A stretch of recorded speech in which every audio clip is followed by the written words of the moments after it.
efeitos. Mas hoje em dia esses doentes têm um promedio de vida um pouco mais alto, mais além. Ok. Quais as complicações mais comuns em crianças com anemia falciforme? Complicações. É preciso ver complicações e crises. Se falarmos, uma das complicações é a crise dolorosa. É a mais frequente. E depois temos outras crises, como, por exemplo, o sequestro esplênico. Sequestro esplênico, estamos a falar do baço. O baço espontaneamente aumenta de volume. Isso pode acarretar consequências. O baço pode romper-se por qualquer trauma e é fatal. E temos outra complicação, que é no tórax. Não é?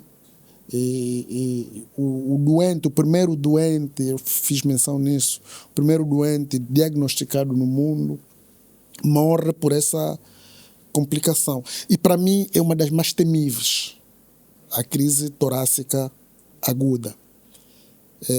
E nós, às vezes, na crise torácica aguda, a gente não sabe quando é pneumonia ou um síndrome torácico agudo.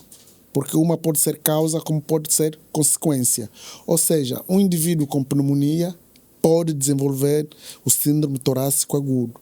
Um indivíduo com síndrome torácico agudo pode desenvolver pneumonia.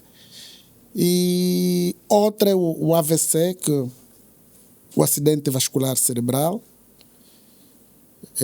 é temível.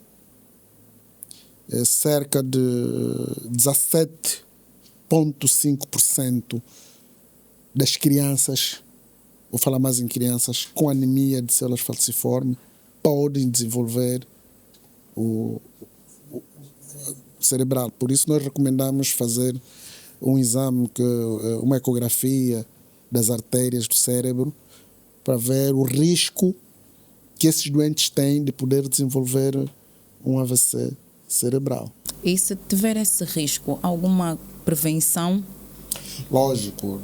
O risco mede-se através, mensurando a velocidade sanguínea nas artérias principais do cérebro.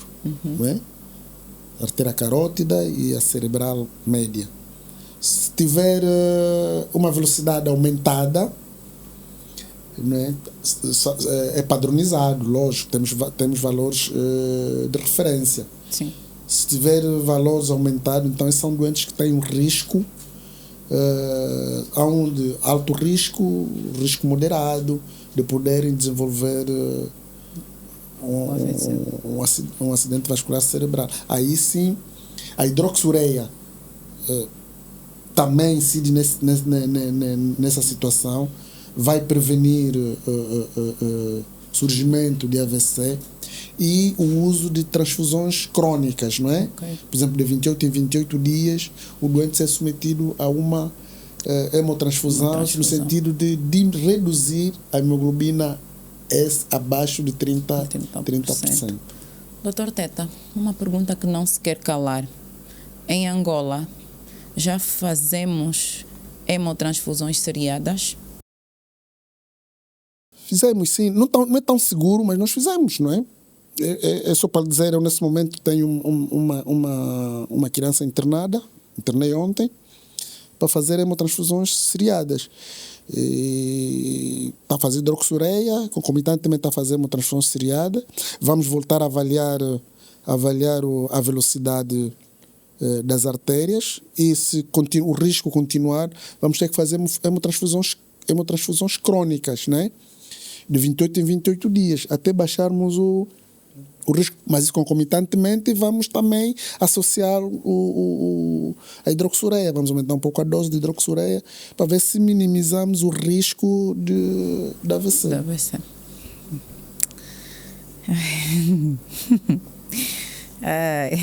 Anemia falciforme e as suas complicações. É um mundo. É uma caixinha de surpresas, realmente. É uma verdadeira luta. É uma luta. É. De repente, tu estás bem, mas depois serás obrigado a ser cometido a uma transfusão seriada. E depois nós encontramos, já vimos como é que os doentes que fazem, tem um outro tratamento, hemodiálise, passam. Imagina uma criança ser submetida a um tratamento como este. As complicações que vêm, porque nós não sabemos ao certo, o sangue é testado, mas até que ponto não vamos acarretar outras complicações ao levarmos um sangue de uma outra pessoa para assim então tentarmos acudir o risco do AVC que uma criança pode muito bem desenvolver. Então Por exemplo, enquanto estudava no colégio, acho que pela 7ª ou 8ª classe, então, de repente, eu não fazia tanto exercício físico como isso. Então os colegas perguntavam, mas eu me por quê? Por que tu és assim? Aquela curiosidade de crianças. Então, eu tentava explicar da melhor forma. Olha, eu tenho a minha falciforme, é uma doença que afeta as células e tudo mais. Eles falavam, ok, mas eu tenho uma tia que disse que as crianças que têm a minha falciforme só chegam até aos 17 anos. Será que isso é verdade? Será que há necessariamente um tempo de vida para as pessoas que têm anemia falciforme ou para as crianças que têm anemia falciforme? É claro que nós reconhecemos que há diversas complicações e diversos desafios, mas agora, concernente ao tempo de vida, é mesmo só Deus. E as transfusões aqui, eu acho que deveriam seguir um processo mais rigoroso. Eu particularmente posso dizer que é um mal necessário. Sempre que eu não me arrependo de nenhuma transfusão que eu cheguei a fazer, pois graças a elas eu estou aqui viva. É claro que deveriam ser regularizadas, né? Ter procedimentos mais rigorosos, mas eu entendo que os profissionais fazem sempre o melhor possível.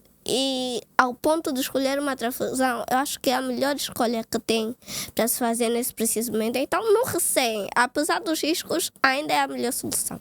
Ok. Doutor, só queria comentar um pouco o Sim. que a Delmice acabou de dizer em relação. Eu felizmente tenho essa experiência, porque eu comecei eu entreguei-me nessa causa, vocês não imaginem. E muitos de vocês não estavam nascidos, né? Foi em 1985. A fazer o meu curso, eu parando de ser médico, pediatra, eu sou técnico de laboratório. Foi a partir daí que eu me entreguei nessa causa, não cá em Angola, lógico. E a partir daí eu comecei a interagir com as doenças do sangue, porque o meu sonho na altura eu queria ser um investigador, mas infelizmente entreguei-me nisso, não deixo de ser um investigador, não é? O problema das transfusões, Delmice falou em sangue seguro, isso fala-se muito de sangue seguro. Nós temos um problema em Angola e não só em outros países em via de desenvolvimento ou subdesenvolvidos. Nós não temos dadores voluntários, nós temos dadores eventuais. Isso aumenta o risco, aquilo que a dona Princesa acabou de dizer, de contrair doenças no sangue recebido, não é? É um problema, porque você não sabe o sangue que você está a receber, você não sabe se vem de onde, o que é que tem aquele sangue, e aquelas doenças, entre as que nós falamos, estão no período de janela, ainda não são possíveis de serem detectadas, por um lado. Mas também, as hemotransfusões seriadas tem outro sinal. É o acúmulo do ferro. Acúmulo de ferro. Um doente que recebe muitas transfusões pode ter excesso de ferro no organismo, não é? Isso dá outras complicações, hemociderose, e muitas das vezes é isso que nós estamos a fazer. Lá fora, você faz, aqui nós podemos fazer, só que é um pouco caro, está fazendo transfusões seriadas, está a ser monitorizada, e usamos aqueles que chamamos quelantes de ferro, quer dizer, retirar o ferro do organismo, aquelas coisas. Mas, na verdade, é um problema. Mas até agora, é uma prática que deve ser feita para risco-benefício, não é? Custo-benefício. Ok. Anemia falciforme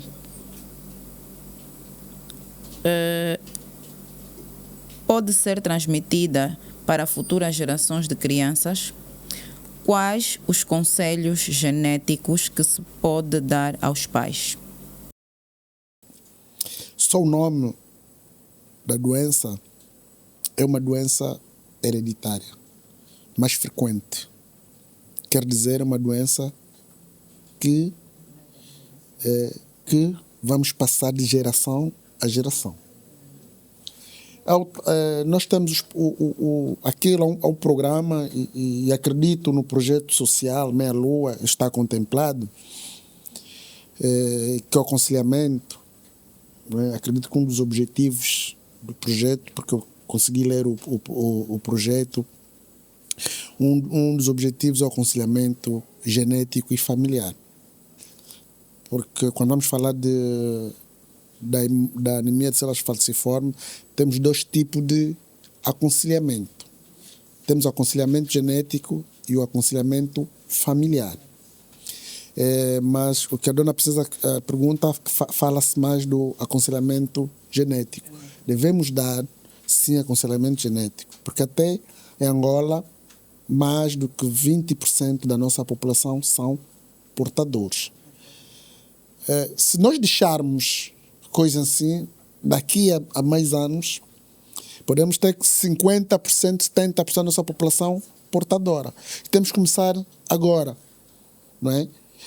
Começar a evitar, por exemplo, cruzamentos entre dois portadores. Mas é preciso estar atento e as pessoas estarem...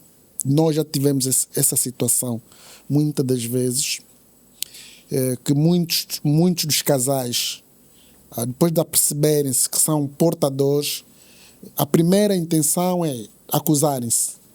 Você na tua família que tem, na minha família não tem. Não, eu digo sempre, o portador não tem cara. Para que nasça um doente é porque os dois são portadores. E o aconselhamento genético, precisamente, não deve se dar nesta fase. E não deve se dar na fase prenupcial. É um erro quando dois seres já estão envolvidos. Isso é exclusão, é discriminação sexual em relação ao doente da anemia de células falciformes. Isso é discriminação. Quando estão na fase prenupcial, aí o aconselhamento genético já não tem não tem impacto. Se tiver, mas é discriminatório. É ainda na fase que são crianças. Depois do diagnóstico. Fulano, você, ou a mamã, fulano é doente ou fulano é portador. Tem que ter cuidado quando tiver que ter uma relação ou escolher uma relação, evitar com que tenha relação com um portador ou com um doente. O aconselhamento genético começa aí. Começa aí, não na fase prenupcial. Como disse na gíria, o lobo já está a bater, não é? O lobo já está a bater, a gente diz, olha, vocês não podem ficar juntos. Provavelmente já têm compromissos, provavelmente já têm filhos, já têm isto. O aconselhamento genético não é nesta fase. O aconselhamento genético é na fase do diagnóstico, na fase das consultas de seguimento. Esse é o mais ideal. Quais são as perspectivas de vida para os doentes da anemia falciforme? Aqui colocamos a nossa última questão. Perspectiva de vida. Eu digo assim, é normal como dos outros indivíduos que não são portadores da doença. É normal. Agora, é verdade, pode encurtar-se em função do desenvolvimento do país e dos cuidados. É provável que tenhamos um doente em Portugal que viva até 70 anos. Em Angola, 60 anos. Ou 40 anos. Não é? Não é como antes, nós quando começamos nisso, aquilo era, olha, eles não podem chegar até os 14 anos, eles não podem chegar até os 30 anos, vão morrer, isso é um desperdício. Não. Por meio de vida é normal como os outros doentes. Agora, é atenção. Se tivermos toda aquela gama de prevenção, os cuidados, a alimentação, ali é normal. Mais longe. Bom, chegou o nosso último momento. Um bocadinho daqui, que é o projeto social Meia Lua, Dr. Teta, como tem dado toda a força para que seja possível a concretização desse projeto. Projeto social, como o Dr. Teta já disse aqui no princípio, é um projeto com objetivo de consciencializar não só os jovens, mas as crianças e toda aquela pessoa que tem um doente de anemia falciforme, ajudar no que for possível com parcerias junto do governo e de outras instituições privadas para que seja possível ajudarmos os doentes com essa patologia, nomeadamente as comunidades. Sabemos que 70% a 80% das crianças nas zonas mais difíceis têm morrido com essa doença dos 0 aos 6 anos. É importante começarmos a falar sobre a doença da anemia falciforme com olhos abertos e com o coração aberto, porque é uma doença que a gente viu que tem várias outras implicações, tem várias outras complicações, afeta não só o desenvolvimento, mas também o crescimento da própria criança, tem gerado grandes problemas psicossociais a nível dos cuidadores e do próprio doente, tem gerado uma certa dificuldade na inserção das crianças no seu meio social, as dificuldades e os problemas que essa patologia acarreta. Dr. Teta, obrigada por abraçar a causa do Projeto Social Meia Lua, por ser o orientador desse projeto, porque eu digo que eu tive essa ideia, mas sem ele eu acho que as coisas não teriam sido tão claras conforme têm sido. Então é uma honra tê-lo dentro do nosso projeto. É uma honra estar aqui nesse momento consigo a partilhar aquilo que é o seu conhecimento, a sua experiência de vida e aquilo que foi fazendo ao longo da sua profissão para ajudar os doentes com essa patologia, e ouvir um bocadinho de si as últimas considerações, e depois vou passar para a Delmise sobre o projeto. De facto, quando procuramos para falar do projeto, eu senti-me lisonjeado por isto. Primeiro porque vou abraçar uma causa que eu quis sempre abraçar. Por isso eu disse que esperamos que esse projeto tenha robustez. Já participei em outros projetos, mas infelizmente não tiveram pernas para andar. E falando do projeto em si, projeto social Meia Lua. A Lua, quando disse Meia Lua, as pessoas querem perguntar por que é Meia Lua. Porque falciformação vem do latim. False é foice. Forma é formato. E esses doentes têm, quando estão em crises, os globos vermelhos ficam em forma de foice. E essa foice é como se fosse uma meia lua. É preciso... A dona Princesa foi tão inteligente, né? Conseguiu buscar isto e deu nome ao projeto. E correlaciona-se. É um projeto... Pediu-me para falar um pouco do projeto, a minha participação no projeto. É um projeto social. É um projeto social, e permita-me falar sobre isso. É um projeto social que tem objetivos próprios, definidos, e concebidos para o efeito, que vai ajudar, vai promover, vai minimizar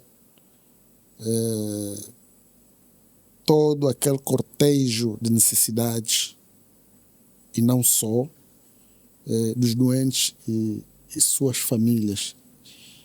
E tem o público-alvo, lógico, público-alvo, principal público-alvo